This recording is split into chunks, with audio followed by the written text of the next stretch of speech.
Travailler ses esquives sur le sac de frappe. J'espère que vous allez tous bien. Aujourd'hui, on va voir comment travailler ses esquives au sac de frappe. Bon, j'ai déjà fait une vidéo sur le sac de frappe, sur les différents types de sacs de frappe que vous pouvez utiliser. Je vous ai proposé des reflex bags qui vous permettent de travailler notamment vos esquives, mais je vous ai aussi proposé un heavy bag, donc c'est le sac qui est plutôt lourd. Et en général, sur ce sac, on n'a pas trop tendance à travailler sous forme de mouvement, sous forme d'esquive. Donc ça peut être problématique parce qu'on a tendance à prendre des mauvaises habitudes dessus et à rester soit bloqué en face, soit ne pas tourner, soit ne pas esquiver les coups. C'est dommage parce qu'en combat, au final, l'adversaire, c'est pas un sac. Il va donner, il va nous rendre des coups. Bon, après, c'est sûr que si vous faites juste ça dans une optique de fitness, vous vous en foutez un peu. Mais bon, ce que je vais vous montrer aujourd'hui, ça va non seulement servir à travailler votre technique, mais ça va aussi servir à travailler votre fitness parce que ça va vous compliquer la tâche. Et oui, esquiver, c'est très fatigant. Et oui, quand vous faites des esquives, vous devez descendre sur vos jambes et c'est pas tout le temps très agréable d'enchaîner ça sur des rounds et des rounds et des rounds. Mais bref, j'ai plusieurs manières de travailler les esquives au sac, je vais vous les partager dans un instant. Mais avant, je vous invite à vous abonner à la chaîne si le contenu vous plaît, si vous êtes passionné de boxe, si vous êtes passionné de nutrition et si vous êtes passionné de préparation physique, abonnez-vous à la chaîne, je vous attends toutes les semaines pour 2 vidéos. Pour l'instant, ça va, j'ai réussi à être régulier, je tiens le calendrier, il n'y a pas de souci. Donc allez-y, cliquez. J'attends,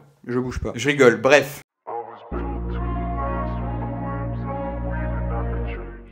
Pour esquiver, vous avez 3 possibilités. Je parle au heavy bag, bien sûr, donc c'est le gros sac, le sac qui est lourd. À partir de 30-35 kg, ça peut être considéré comme un heavy bag. Première solution pour esquiver, c'est d'avoir un ami. C'est un ami qui va prendre une frite, vous savez, les frites de plage par exemple, et qui va se mettre derrière le sac. Et quand vous travaillez, en fait, il va venir vous faire esquiver avec sa frite, il va venir vous toucher, essayer de vous faire bloquer, etc. Ça va vous faire travailler énormément. Par contre, c'est vrai que c'est contraignant parce que pendant qu'il y en a un qui travaille, l'autre il fait pratiquement rien. Faut vraiment que ce soit quelqu'un qui est dédié à ça.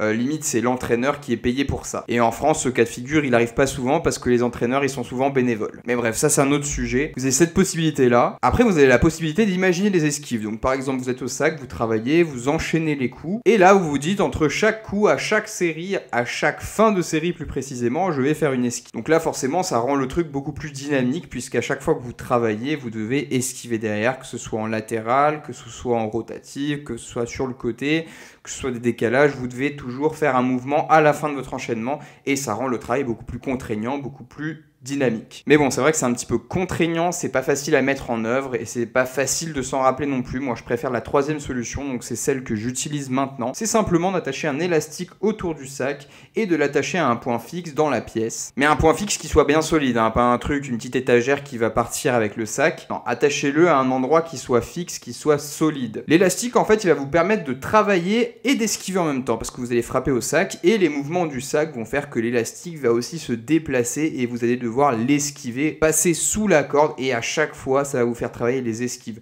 Et en plus le truc c'est que c'est pas forcément prévisible. Et comme c'est pas prévisible, ça vous fait énormément travailler parce qu'au final dans la boxe tout est imprévisible. Là en plus ça vous donne vraiment des cas concrets parce que je veux dire en boxe c'est pas linéaire, c'est pas quelque chose, c'est pas le scénario idéal, c'est-à-dire on frappe, on esquive, etc.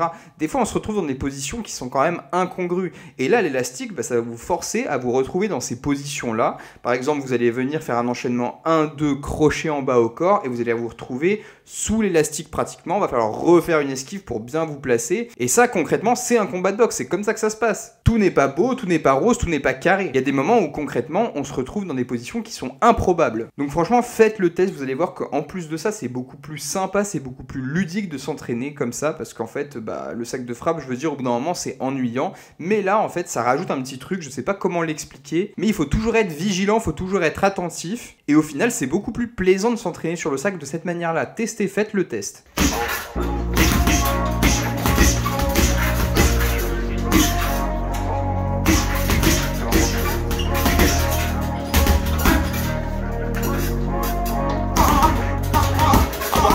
In the game, invest in my name. Check no restraints, I'm obsessed with the pain. I ingest, I retain, assess and I change. Possessed by the thought I'll be free one day from society's restraints. Money, clout and fame, mud, disease, a plague. We all love to hate, have to play the game, have to make a name. All our insecurities are on display. This is war with the enemy. Think that it was meant to be. Living in a time where disease is on every street. I won't let them fester me. I know most are festering. Negativity is a plague for the mentally weak. No mercy, all I got is working. Never stop searching, never quite so thirsty. I'm toxic and psychotic, but there's logic, you can't stop it. It's been chronic since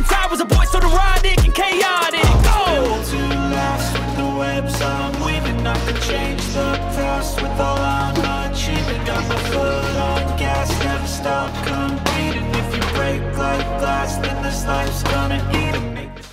Et en plus, comme je vous l'ai dit, quand vous allez frapper, en fait, le sac il va bouger légèrement d'un côté ou de l'autre, et sur le retour, bah forcément l'élastique il va suivre et vous allez devoir esquiver l'élastique en l'accompagnant, donc ça va vous permettre de contrer aussi en passant sous l'élastique et en frappant en haut, donc ça c'est génial, parce qu'au final tous ces petits automatismes que vous allez mettre en place à l'entraînement, bah ils ressortent comme ça en combat. La petite tips en fait, vous pouvez vous compliquer encore plus la tâche, donc là, si vous mettez la corde tendue au maximum, vous allez avoir tout le loisir d'esquiver comme vous voulez, parce qu'en fait, je veux dire, l'esquive elle est quasi parfaite puisqu'il n'y a rien qui vous fait galérer.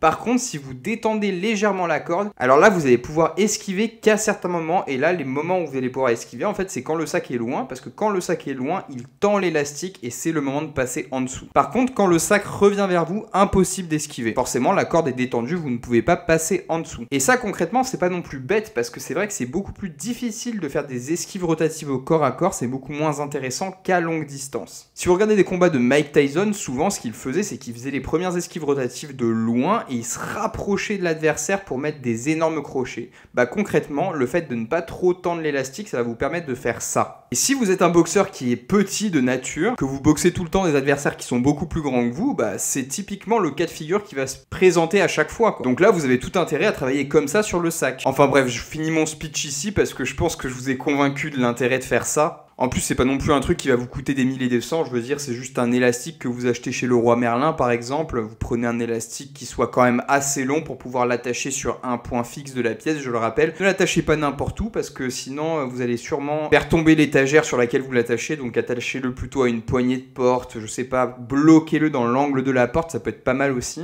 Enfin bref, n'importe quel point fixe fera l'affaire. Et dernier petit tips aussi, c'est que vous pouvez travailler les esquives sans forcément même frapper en fait. Vous vous mettez au bout de l'élastique et vous avancez vers le sac en faisant des esquives rotatives. Ça, je m'en rappelle qu'à la salle de boxe, on faisait ça énormément, on faisait vraiment tout le temps ça. Et ça permet vraiment d'ancrer le mouvement de l'esquive rotative dans la tête. Après, vous pouvez en plus, en même temps que vous passez en dessous, mettre un uppercut, un crochet, etc. Et ça vous permet justement de combiner les coups et les esquives. Et ça, c'est hyper intéressant. Parce que comme je vous le dis, je me le répète, ça fait 40 fois que je me répète dans la vidéo, c'est sûr, mais au final, c'est vraiment ça. Vous ancrez des automatismes qui ressortent après en combat. Et même quand vous frappez au sac, des fois, vous faites des choses, vous faites des enchaînements qui sont ancrés dans votre mémoire neuromusculaire et que vous sortez comme ça parce que vous voyez qu'il y a une espèce de configuration qui se présente à vous et vous envoyez les coups d'une manière précise. Bon allez bref, je m'arrête ici. Dites-moi si vous avez testé cette manière-là de vous entraîner, ça peut être intéressant d'avoir vos retours. Enfin, c'est pas que ça peut être intéressant, c'est que c'est intéressant à chaque fois. Donc mettez-le moi en commentaire, mettez-moi en commentaire si vous êtes déjà entraîné de cette manière-là ou si vous comptez le faire. Et moi je vous retrouve dans la prochaine vidéo, à tout de suite.